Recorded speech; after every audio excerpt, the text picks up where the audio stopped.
celjanke, celjani, zaposleni v kulturi, vsi, ki pač vas kultura, samo zaposleni v kulturi, seveda pa njih ne smem pozabiti, vsi, ki vas kultura bogati, vsi, ki vas kultura v bistvu zadeva, ki jo imate radi, dober večer. Najlepša hvala za izkazano priložnost, da v kulturnem prazniku spregovorim. Več je izhodišč, preko katerih bi se lahko obrnil na vas. Lahko bi se polotil zadeve strani kulture, ki je institucionalizirana v okviru naših celjskih zavodov. Izhodišč, verjemite, ne bi zmanjkalo. A naj se tokrat zadeve poloti kot nekdo, ki se v Celje preselil, kot primorec, zaveden primorec, a vendarle tudi celjan. Sploh se ne spomnim, kdaj sem prvič bil v Celju. Bilo je enkrat najbolj v 90-ih prejšnjega stoletja, sliši se zelo daleč, ko sem prvič hodil v Prešernovi, bežno se tega spomnja, vem, da mi je bilo takrat mesto všeč, bilo živahno, budično, imel sem čuden občutek, da se bom sem še vrnil. Vem, da sem se nekje zalotil celo v tej misli. Dvom morda, možnosti. A tega si gotovo nisem predstavljal način, kot se je zgodilo kakšno desetletje kasneje. Pač, življenje gre svoj pot, nas pa včasih se zazdi, kdaj kar odbija kot milijardne krogle sem ter tja. Nima sicer občutka, da bi me pač odbilo že v ljubi. Rad bi vam povedal, da se v Celju dobro počuti, da ima mesto kar nekaj možnosti, da je ravno prav enostavno, hkrati pa tudi raznoliko, in to in ono. Marsikaj se je že odkril, kaj tudi že bolj intenzivno kot marsikateri domačini. Vem pa, da me nekaj tega tudi še čaka. Skratka, v Celju ni hudega. Gotovo je k temu občutju pripomoglo malo mojih lastnosti, kar nekaj pa je gotovo tudi na vas, ki tukaj v tem mestu v Savinji živite. Svoje prijatelje sem našel v večini prav tistih vrstah, ki je kultura blizu in ni čudno, da sem se to celjsko kulturno pajčevino ujel. Ko govorimo o kulturi, pa pravzaprav mislim na kulturo, ki nas pogovarja iz medijskih rubrik, ki se tičejo po eni strani umetnosti, po drugi pa dostopnosti kulturne dediščine. Vse prej kot to. Kulturo moramo razumeti in dojemati veliko širše. Kulture se moramo posluževati kot vrednote, ki naj vodi medčloveški odnos in spodbuja razumevanje. Kultura je nekaj, kar je med mano in tamo, med nami. Delo, ki se ga trudimo opravljati delavci v kulturi, pa je lahko le medij in spodbujevalec boljšega medsebojnega razumevanja in predvsem spoštovanja.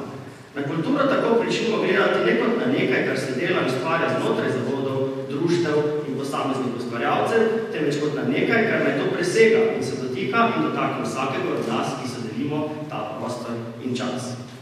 Ta čas in prostor pa se delimo zelo različni ljudje. Sam lahko trdim, da Primorce v Celju lepo sprejemate. Na ne gledate sicer stereotipnem, kot da bi bil vsak tam odprt in veseljak, čeprav se to nikakor ne more držati. Ni bilo vse tako.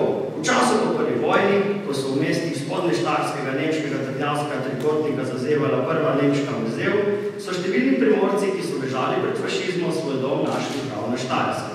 Pravzaprav so bili ti Primorci najbolj nacionalno zavedani in izobražen sloj, a so jih kljub temu mnogi sprejemali skepso. Svoj dobri namen so morali dokazati, čeprav so na koncu precej homogenizirali in narodno sestavo prebivalstva. Tudi številne celjanke in celjani ste pravzaprav prišli, mnogi dvani tudi s primorskimi primiki.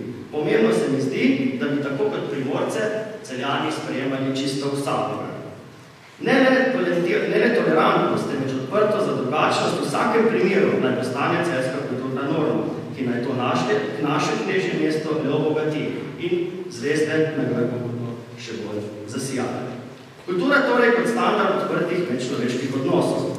Zdi se, da to sporočilo postaja vedno bolj aktualno. Vsak dan bolj se srečujemo s tem, ko je odraz sodobnega sveta tudi odtujeno sočloveka na eni strani, na drugi pa do narave. V teh dneh smo posebej soočani s tako bolečino.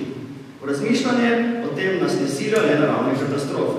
Predvsem medčloveški odnosi v bolj urbanih sredinah so v nasprotju s tistimi na podeželju veliko bolj odtujeni. Za sosedove probleme nočemo vedeti, niti se vanje vmešati. Poludobno je tako. Po svoje zaskrbljujoč le sodobne urbane kulture je ta, da še naravne katastrofe pričnejo od nas buditi občutke solidarnosti. Kulturo, v kateri nazdravlja Prešeren, edinosti, sreči, spravi in v zdravzlici izrazito izpostavlja kolektivni duh in medsosedske odnose, ki naj temeljijo na miru in spoštovanju, pa so močno načeli novi globalni družbeni trendi. Posledica novih tehnologij, vedno znova posodobljenih aplikacij nam življenje dela sicer gotovo, a vedno bolj bliskovito in hitro, takšno, da se zalotimo kdaj v manj vrednostnem občutku, kako smo vedno zaostanili. Moram še to, moram še ono, nihče si ne more privoščiti, da bi ostal posebnež zakačen. Ta razvoj pa hkrati to družbo dela vedno manj potrpežljivo, vedno bolj smo živčni in nestrpni. Ob nakupih, pred okenci na poštah, bankah, postajah, nismo več pripravljeni čakati. Saj to vse lahko storimo tudi drugače. Vse hočemo takoj in zdaj. Skoraj vse lahko že uresničimo preko žepnih zaslonov na dotik in preko klika dveh. Ko zadeve ne delujejo, pride do kolapsa. Družba pa se bori na pragu nevrotičnosti. Postali smo nemočni ujetniki časa in prostora, a tehnološki napredek melje dalje in nam ne nalajšuje dejanj, tako imenovani neuromarketing podira že naše možgane in poskuša vplivati že na fazo našega odločanja. In kaj nas tem kultura? Kultura, ki se manifestira v dejanjih posameznikov in institucij, temu težko konkurira. Pravzaprav so kulturni ustvarjalci iz kreativcev in ustvarjalcev trendov preteklih stoletij postali v veliki meri le še sledilci tem tehnologijam. Če smemo švrkniti le področje arhivov, lahko rečem, da razvoju s težavo sledimo. Vsekakor pa bi bilo predvsej bolj smiselno, če bi se arhivi danes ukvarjali s problemi dolgoročne hrambe gradiva, ki nastavi v elektronski obliki, kot pa s tem, da je stroka prisiljena spuščati se v polje političnih interesov. Jasno, kot zgodovinar mora zagovarjati odprtost arhivov, a javnost mora postati končno jasno, da problemi ne nastajajo tam, kjer se podatki hranijo, temveč tam, kjer se podatki interpretirajo. Žal smo z leti in bliskovito zamenjavo tehnologij nosilcev in formatov ogromno gradiva tudi že izgubili. Baze podatkov pa se namesto v varovanih arhivih, javnih arhivih zbirajo tam, kjer je kapital in visok interes, ker anonimnost in integriteto slehernika lahko kupuje. Ko nam takšne informacije razkrije žvižgač, je cel planet šokiran, a že trenutek kasneje gre karavaranje dalje, kot bi se ves svet na to požvižgal. Malo je znano, da se tudi zapuščina žvižgača Prešerna, ki je namesto striti na probleme sodobnega sveta opozarjal s pesmijo, zelo slabo ohranila. Redko kdo je to kdaj izpostavil, ne glede na to, kako veliko vlogo je Prešeren odigral v procesu nacionalne emancipacije slovenstva. Nihče se ne vpraša, kaj vse bi bilo mogoče in kaj vse bi lahko še črpali iz osebne zapuščine pesnika njegovih zapisov, ko bi se ohranilo kaj več od tega, kar je bilo nekoč izdano v tiskanem gradivu. Brezčasen kakršen je bil, bi nam gotovo navdih bil tudi skozi kateri drugi zapis. Žal tega ni in vidimo, kakšna škoda se narodu zgodi, ko pozabi na zapise, ki imajo ne le pravni značaj, ampak predvsem potencial, ki krepi kreativnost v ljudeh, v sodobnikih, v katerem koli času in prostoru smo se mi že našli. Kulturni praznik v naslednjih letih lepo sovpada tudi največjo fiskulturno globalno manifestacijo. Ob olimpijskih igrah nas bodo poskušali poročevalci prepričevati, da je šport tisti, ki Slovence najbolj združuje. Ni dvoma o tem, da nas uspehi razbremenijo in tudi dajo navdih. Je pa res, da športniki do njih vedno bolj prihajajo zgolj in samo po svoji lastni zaslugi in po zaslugi tehnologije, ki jih podpira. Šport je brez dvoma eden najpomembnejših izumov moderne dobe, predvsem ko govorimo o njegovem vzgojnem pomenu v fazi odraščanja, pa tudi v fazi prostočasnega sproščanja stresa vseh generacij. Dejstvo pa je, da vrhunski olimpijski šport, ki se izpostavlja kot ideal, lahko slab model za dejavnost v kulturi. Metoda vrhunskega športa usmerjena v doseganje rezultata za vsako ceno se v življenju slehernika ne more izkazati za najboljšo. Za zlato medaljo je prostor le za enega. Kultura, ne le tista strani zavodov ali posameznih ustvarjalcev, pa mora biti dostopna vsem. Kultura, kot se spostavi tista, ki se tiče medčloveškega odnosa in spoštovanja njegove enkratnosti in enakopravnosti. Vrhunski šport pa je bolj kot karkoli drugega pokazatelj neenakosti. Tam ni nedotakljivosti. Za odzem protidopinškega testa športnika lahko zmotijo kadarkoli in kjerkoli. Pogosto jih kar sredi noči mečajo s postelji. Športniki brez zaščite na to morajo pristati, ker je šport pravzaprav poligon, ker se liberalni kapitalizem odraža v najbolj kruti sliki. Mentaliteta v težnji po rezultatu za vsako ceno se v kulturi, upajmo, nikoli ne bo domačila na enak način. Če tudi jo že spremljamo.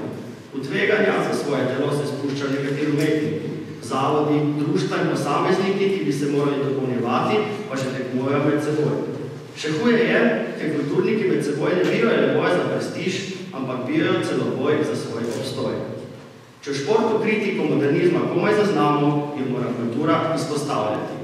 Moto više, hitreje, močneje, iskanje mejk, splošno priseganje na izmerljive, normirane in kvantitativne rezultate ne sme postati vodilo delovanja sodobne kulture. V tem svetu, ki tako izrazito izpostavlja konkurenčnost in ker poteka vsaka športa, ker vsakdanja športna tekma za preživetje, pač se nocoj vprašamo, če bi Prešernu sploh uspelo. Njegova zanimiva življenjska zgodba je hkrati tudi aktualna. Kar 5-krat je neuspešno kandidiral na javnih razpisih za samostojno advokaturo. Kar 14 let je delal kot odvetniški pripravnik. 6. prošnjo je uspel, a vendar mu še vedno vsako leto posvečamo kulturni praznik. Prešeren danes brez podpore okolja ne bi uspel. Zato je pomembno, zelo pomembno, da krepimo institucije, ki za kulturne vsebine skrbijo, v tem času še toliko bolj. Zelo pomembno je, da podpremo posamezne ustvarjalce in krepimo društveno in tudi ljubiteljsko kulturo. Podpore na kulturnem področju so danes potrebni, po športno, tako profesionalci kot amaterji. Naj bo Prešeren tudi model našega olimpijskega junaka. Prijetno praznovanje kulturnega praznika voščin in privoščin prav vse. Praznujemo ga Prešerno z mislijo, da nam je prav kultura vseh pomenih njene besede na sončni strani Alta na temelj, da smo kot narod tukaj stali in obstali. Hvala lepa.